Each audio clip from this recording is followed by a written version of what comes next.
Welcome back, guys. Keys to the Rock, episode 6. It's been a long time. Blazer Ben, joined by Athletic Dan.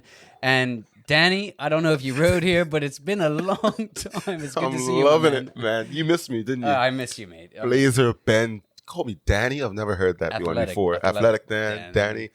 Happy to be back.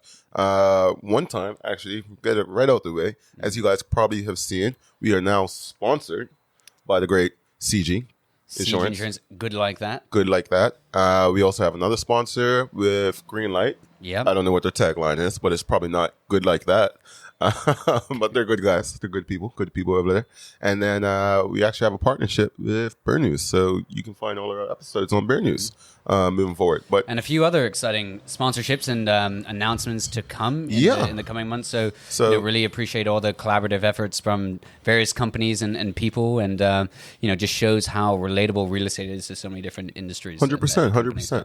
Yeah. And before we also forget, we're on episode 6 right now. But if you have not checked out episode 5, go back, do yourself a favor, hit subscribe first on YouTube or wherever you watch your podcast or follow your podcast. And also, we had Gray Man. So a big thank you to Alex DeCudo. He came and shared a lot of knowledge, got a lot of feedback about that episode in terms of people really just found it as very informative. Yeah, it was the best episode until today, I would say. And I think we say that every time. I think that's just going to be our running joke. Just to make the guests feel good. Yeah. But massive thank you to Alex. And obviously, there's so many uncertain things about construction, even that we probably get from appraisers and being in the industry day to day. As an agent, people ask questions all the time about how to do things or how much would it cost. And, we're kind of plucking numbers out of the air from what we hear. But it was great. Speak for yourself. I have a process. You have a process. But no, it's great to kind of, dispel a lot of myths and understand, really. I mean... Yeah. And would you get an SKB? No, I knew that was going to come up. My roof is fine for the extension that we did, but maybe not for future projects. Okay. I don't know. Yeah, good to know. Know. Speaking about future projects, I mean, it doesn't really tie in because it's not a future project. But tell me about where we're at right now, Ben. You can hear a little bit of. Tell me about where we're at, Ben. Yeah. So. We're on Napton Hill, and this amazing property that we've listed probably about a couple of weeks ago now. It's been super active with activity. In terms of, I guess, what you're alluding to, definitely it has massive potential as a project. I mean, looking around here, neighboring house was in the 2s, a house up on the hill sold for just shy of $4 million. So Napton Hill, it's really all about, as we know, location, and the potential upside to any investment that goes into a property. So a great spot, and glad that we can, thank you to the sellers for allowing us access today. No, for sure. And as from my appraisal background, I guess I'll say, Smith's is always a high demand area. It's the parish that most people are really highly sought after. And it's a beautiful property. So it's got a lot of opportunity. I think we're doing a spotlight or something right now where you might see drone footage, or I don't know what's going on. But anyway. Well, a lot of people who know all about real estate are, certainly agents. And I'm just giving you a little plug. So what about agents? What agents do we have on today? Okay. I misread that. It's been a while. You guys can tell it's been a while. We don't have our usual, I don't know.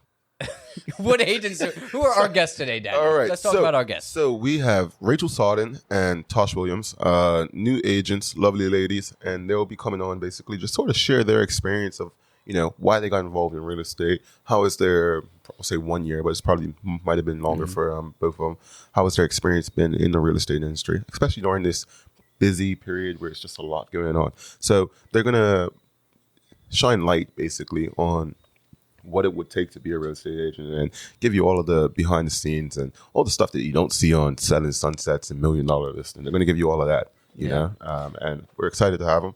And they talk the truth, because real estate, as many people see it on social media or whatever it might be, it seems like, sometimes I actually remember Ryan Serhant from in New York. He actually did a YouTube video, and it said, kind of sharing, some people say, okay, $1 million house, 5%. $50,000, and he actually shared like how much you actually get in your pocket, and just to say it's not what it seems like on TV and everything like that. No, and all the various deductions and everything. Breaks down. So there's a lot that goes into it, and it takes certain people, certain personalities to actually ride the wave and not get too discouraged. And especially in a time now where even meetings and things like that, everything's done remotely, so it's a busier market.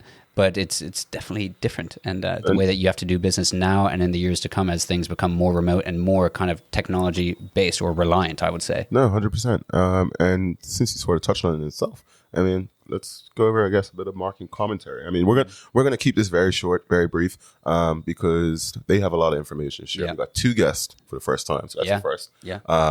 I'm excited for one of our future partnerships because it's going to help Ben dress. I went off key right there, but This guy, different polo, different show, but but tell me about the market right now. What are you seeing right now, November 2021? You know, I mean, being as real as we always want to be, I mean, I would say, without a doubt, as we know, with the last 18 months to 2 years, it has been crazy. Yeah.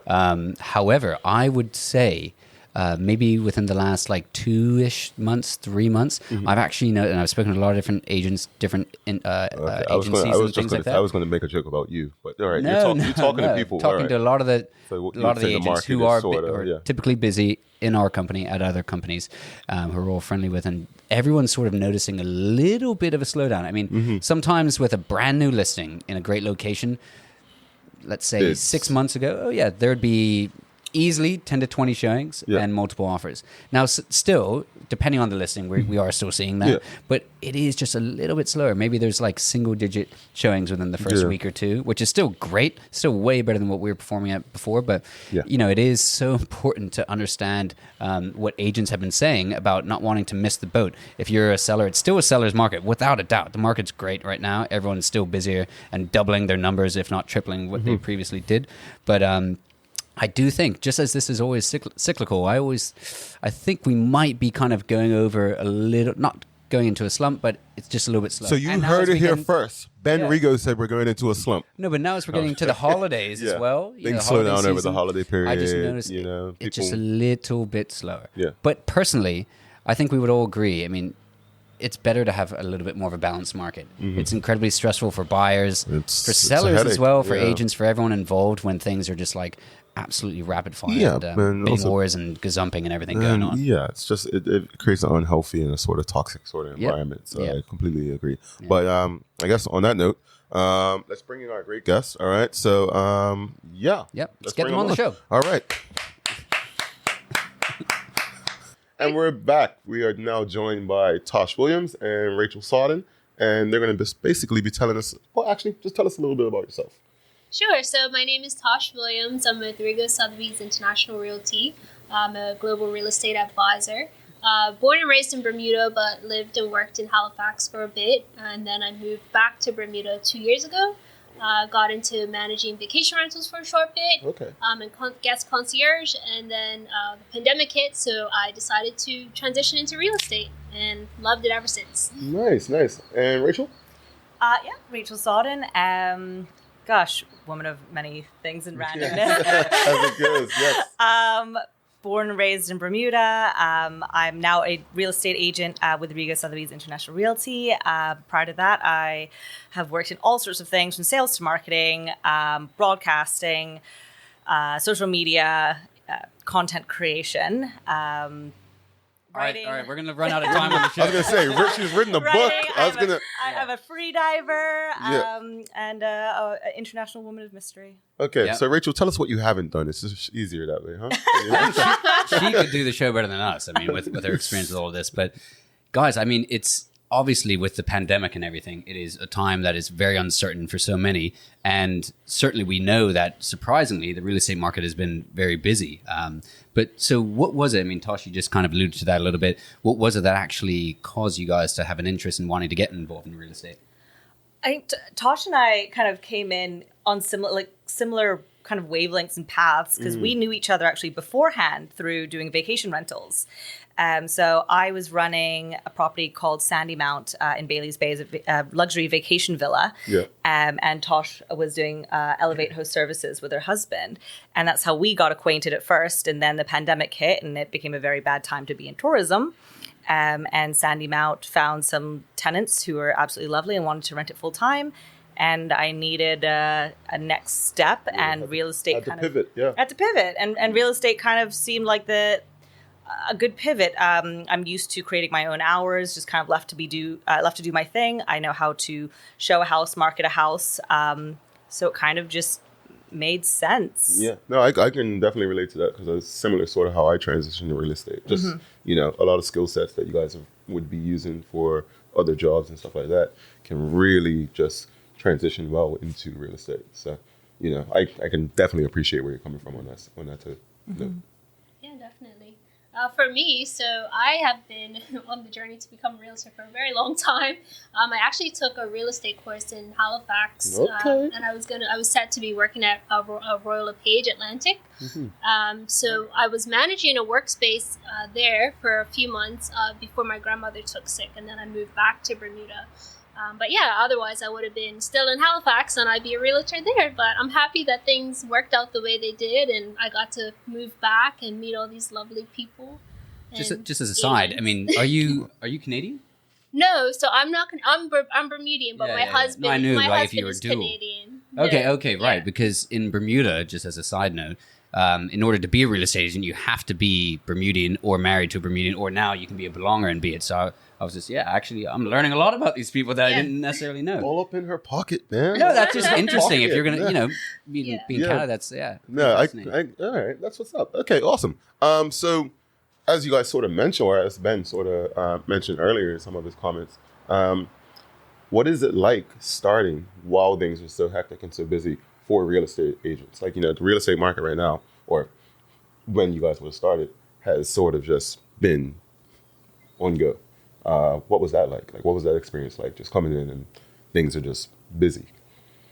Well, it's interesting. I think for coming in as a new agent, you, for one, you have to position yourself as an agent because people don't know that you are. So I think for Rachel and myself, I don't want to speak for Rachel, but I think we tried to align ourselves with agents who've been in the game for a long time. Like Margaret has been very lovely and taken us under her wing. And Ben, has offered us lots of great advice.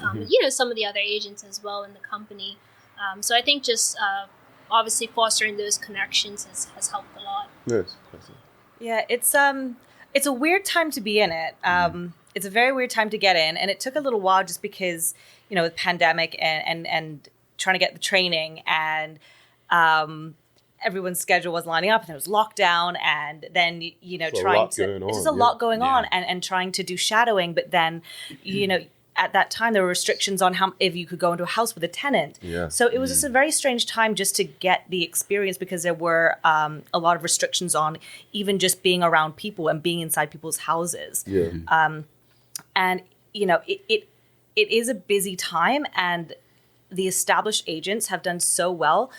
But as a new agent, to be like perfectly honest, it's been an extra grind because there are people who are motivated to buy, to sell, to take advantage of the market, but they want to work with the experienced agents. So it's been a bit of a grind to do, a complete professional rebrand while trying to get the experience in an environment that is very prohibitive, and also try to build a network of people like, I like you as a person, you're so great, but I need to work with somebody who knows what they're doing, who is experienced. That's so true. And I think it's important to not, right now, I think there's more real estate agents in Bermuda than there's probably ever been.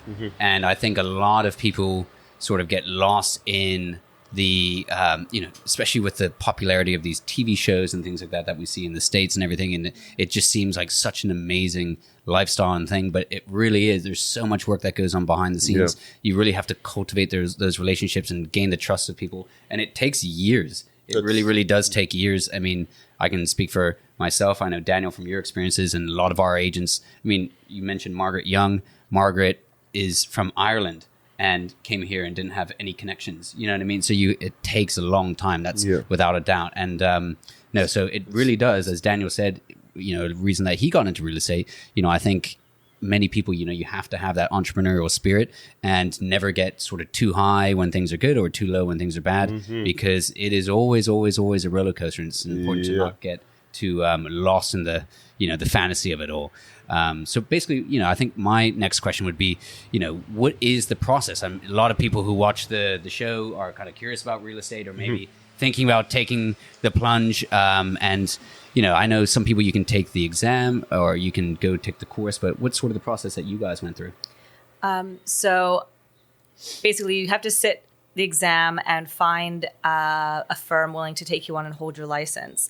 I'm very sort of like shotgun in my approach to everything in life, where I'm just like, I'd make a decision. I'm like, cool, we're doing this right now.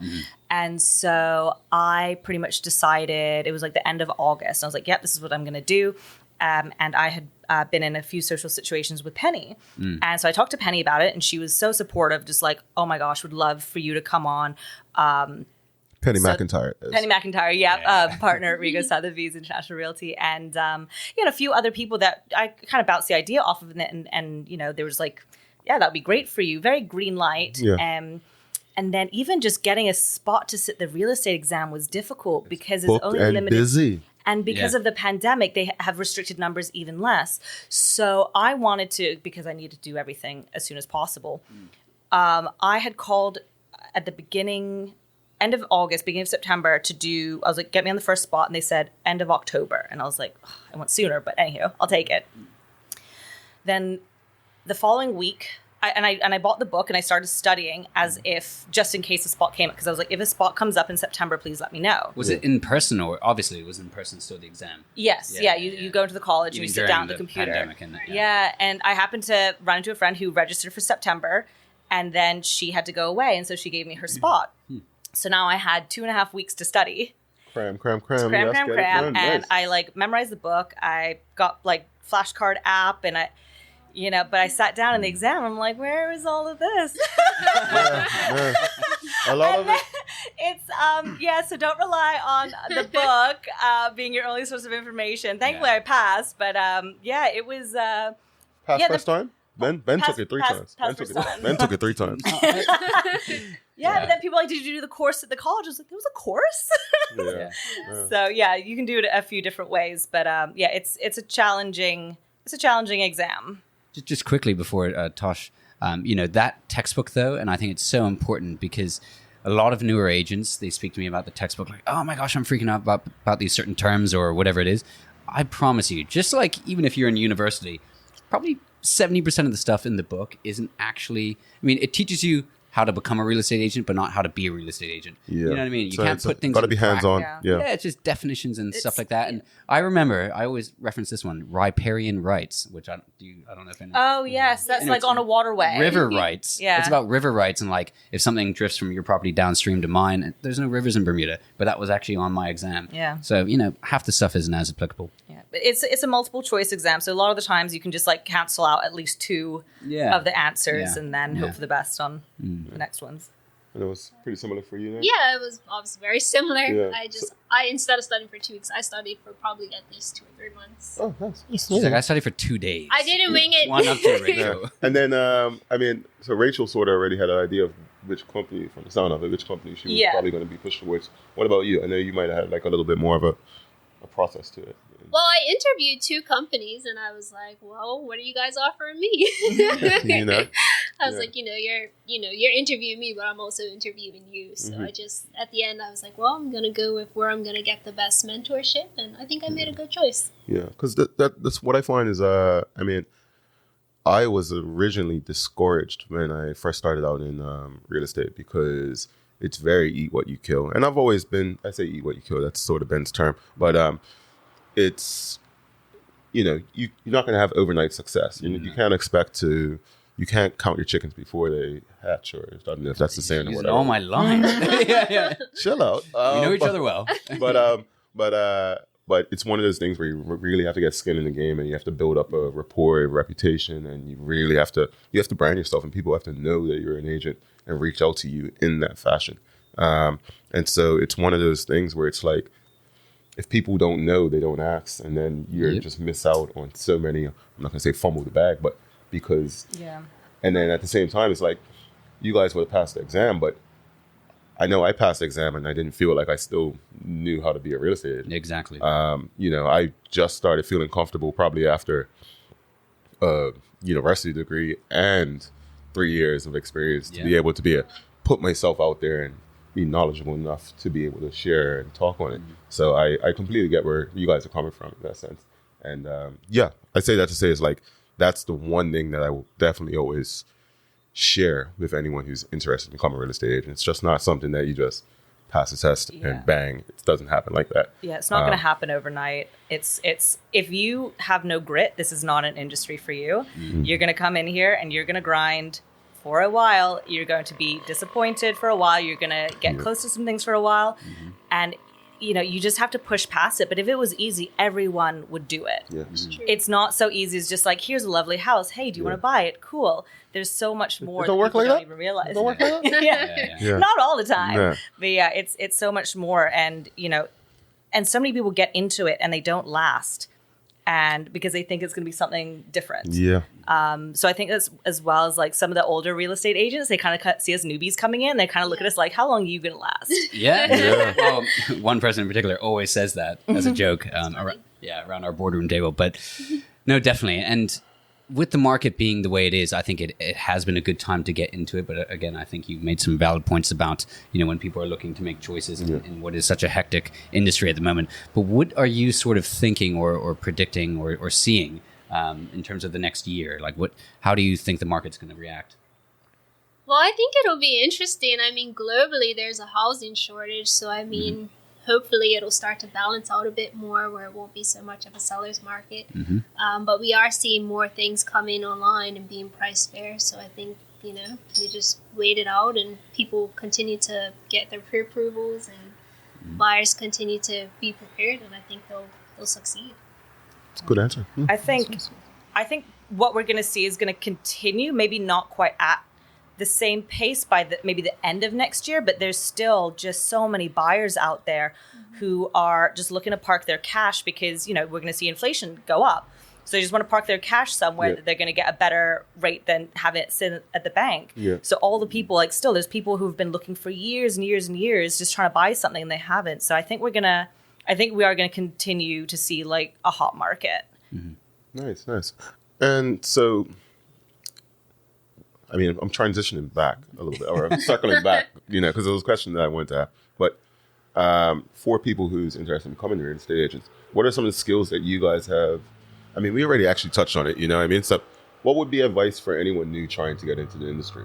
What sort of attributes do you think they should have? Skills, attributes, like, you know, we touched on some points, but, you know, we're just trying to share the experience of new agents to people who might want to consider being agents, and just letting people know, like, what's the one thing that you would say that people don't know about the industry? Well, one thing that I would say, I listened to a podcast recently. Is the Keys to the Rock Award. It wasn't that one. It was the Luxury Institute of Real Estate, and it was Jack Miller. He was. We're not. We don't like those guys. We're not going to ultra promote them. No. I don't. Anyways. Yeah, we'll cut that out, Amir. Anyway, you should listen to a podcast. Big rivals. Okay. But anyways, he was basically saying, you know, don't chase numbers in real estate, focus on relationships. So I think that's the biggest advice that I would give to anyone. And the biggest skill for me coming into this from a hard sales background, I was like, okay, like I can do this. I can make the cold calls. I can reach out to people I don't know, no problem. But then like with the relationship building, you know, it's always cultivating. It's reaching out. It's knowing people's birthdays. And it's an ongoing thing, you know. It's not just a one-time transaction and then you forget about these people. 100%. Yeah, 100%. When's my birthday, Thosh? October 11th? Ooh, close to yours, I think. Yeah. It's not. Okay. And Rachel, same question for you. Yeah, no, to piggyback on that, absolutely. I thought you were asking when's your birthday. When's my birthday today? I don't know, mate. Wow, terrible friends. What's mine? September 18th. Anyway, 18th. All right, yeah. Back to the podcast. So guys, back to the topic at hand of your birthdays. No, so the biggest takeaway that people have to understand about this industry is real estate is not a real estate business. Real estate is a relationship business. So yeah, Taglines. That's going to be in the commercial. Yeah. I mean, people come in here and people talk about it and they're like, oh, I could be an agent. I'm good at selling. I could take this house and sell it. No problem. I'm like, no, you couldn't. First of all, like you think you can, humble, but it's so much more. Yeah. There's two major facets to this that make this industry what it is and different from what people think it is one, again, like Thosh said, the relationships. You might not be my buyer now, but if I maintain this relationship over the year, I could sell you something or you could list with me later on. Everything is relationships with other agents. Who's going to give you a look at their listing before it goes online? Who's going to make the time for you to get into their and bring your buyers, even if it's, at a co-broke agency? It's completely 100% about relationships, and I've had people that I've tried to they're like, oh, I'm looking for a house. I'm like, oh, I'll help you. They're like, I work with so-and-so, so The loyalty there's those aspect, loyalties. Like some buyers are absolutely not loyal whatsoever. They'll work with any agent, and some are so loyal. And, at some point you will find your tribe of loyal people that when another agent goes to them to help them, they're like, nope, I only work with Rachel. I love that. But you have to really respect that though. And I mean, 100%. Yeah. So then I would never step. I'm like, yep, no, you do you. But I'll keep it in mind for what you're looking for, so that if I get a listing, I can reach out to their agent and tell them that I've got something for them. There's a saying that obviously no agents own any buyers or renters looking. And I will say that, let's say it was Rachel, your best friend or something like that, and you showed them 20 properties. And I know that you're showing them properties. And then all of a sudden, because sometimes maybe buyers or renters don't know, they should always go through that agent to come to my properties. Lack of education Sometimes I've actually had that person who I know is your bona fide best friend or something like that, and you've been working really hard, even with other companies. Other companies doing the same sort of thing, and that buyer has reached out to me, and actually I've said to them, which sounds crazy because I'm cutting my lunch in half by doing so if they were to buy it. Lunch? But I said my commission. I know. Yeah. So, but I've said to them, lunch. actually, haven't you been working with XYZ, even at a different company? And the moment you tell that co-broke agent this situation, they're going to respect you endlessly, because Bermuda is such a small place and reputation there is everything. If you're going to try to, one up another agent or anything just to get one deal, it might sound, you're going to count your chickens for that. Right? It's a lot of money potentially to get two sides of a deal. But in the long term, if you're going to be a career real estate agent, you're going to lose out on so many different opportunities down the road. And I've experienced that when I was starting out, and now seeing other agents who did that for me. And it's just so important to always do things the best way possible, and even potentially against your own book of business at times for the relationships. Yeah. Nice. But also, I just want, and then the second thing, sorry. That's twofold. Sorry, I'm a talker. Ben cut you I'm off. going to talk again after. Shocker. And then, the second thing about this industry is also understanding the market. So it's not just about selling a house. It's understanding, okay, you get this listing or you're going to sell this house. What is the neighborhood doing? What is the market as a whole doing? You have to know everything about that house, about the market in general, about the neighborhood. Knowledge is key, because, it's not just about a house. Yeah. It's, people need to know this is the biggest investment of a person's life. That they're parking just knowledge, a ton of their money, if not all of their money, into one thing. They, you need to be able to communicate effectively what exactly they are buying, so they know, have an idea later on down the line. Are they going to get that money back? Are they going to lose? Are they going to, it's, what's, yeah. It's more than just selling houses. No, for sure. And then, so I think we've touched on some great points, but I think the last thing, although Ben makes his Instagram look like one of those selling sunsets or one of those luxury $1 million, those TV shows, what would you say? How is it different? Skin in the game. How is it actually different from what people might watch on reality TV? So I would say for me, I get actually a lot of compliments on my social media. For me, I have 3 things that I always post, whether it's Bermuda, it's myself or my family, and then I post listings, because, you want to post in a way that's very authentic, that people connect with. Relatable, yeah. Exactly, and you also want to educate people too. So I try to make it educational, but also entertaining. And what's your Instagram? So my Instagram is everything Thosh, but I may be changing it soon to Thosh the Realtor. Okay. But yeah, it's everything Thosh. And you're on TikTok now too, which I think is the next thing. It's so important to stay ahead of the game. And some people are like, "Oh, Ben, I like your social media," but I do have a TikTok, but I've opened the account and there's nothing really on it. So it's so important to always look to the next thing, because even if there's a 12-year-old who's now on TikTok and that's what they do, if they're parents or in 15 years, if they're looking to buy, it's so important to create that level of branding to where in the future, people are always going to identify you, whether it's for them or their coworker, family member, when they're looking to make a move in real estate. Definitely. But sorry, so how is it different from real estate TV shows? Yeah. Yes. There's a lot more paperwork involved. It's all the stuff A you lot don't more see, right? paperwork Yeah. involved. It's slower paced. Just a lot more paperwork. You see people on there on the phones being like, I'll give you $2.5 million. And then they're like, can you do 2.5? It's like, oh, do 2.3. Can you do 2.3? No, everything like that goes into paperwork that's signed and emailed. It's less, I don't want to say, it's less glamorous. It's more professional and a lot more paperwork and processes and legalities and sort of less fun stuff that goes in rather than just like, look at this amazing house. They just see the Everyone's throwing highlights. money. Everyone just sees the exactly. highlights on their shows. Yeah, no, for sure. Well, with that, are you good, Ben? Yep. I'm great. All right. Well, I'd like to thank Rachel Sawden and Thosh Williams for the time today. And feel free to reach out to them. We're going to put their emails somewhere around here, right, Amir? Yeah. Okay. And so we'll be back soon. Cool. Cheers. Thanks, guys. Thanks for having Thank us on. you. Thanks. Knowledge drop. Did you learn a lot? Honestly, I took in a lot. I took Yeah. a lot of information. I think it was necessary information that needs to be shared with the masses. Yeah. So I'm happy that they could give that behind the scenes sort of scope of the real- reality yeah. of what real estate is today, Yeah. but especially for people, being a year roughly, give or take, in the industry. And yeah.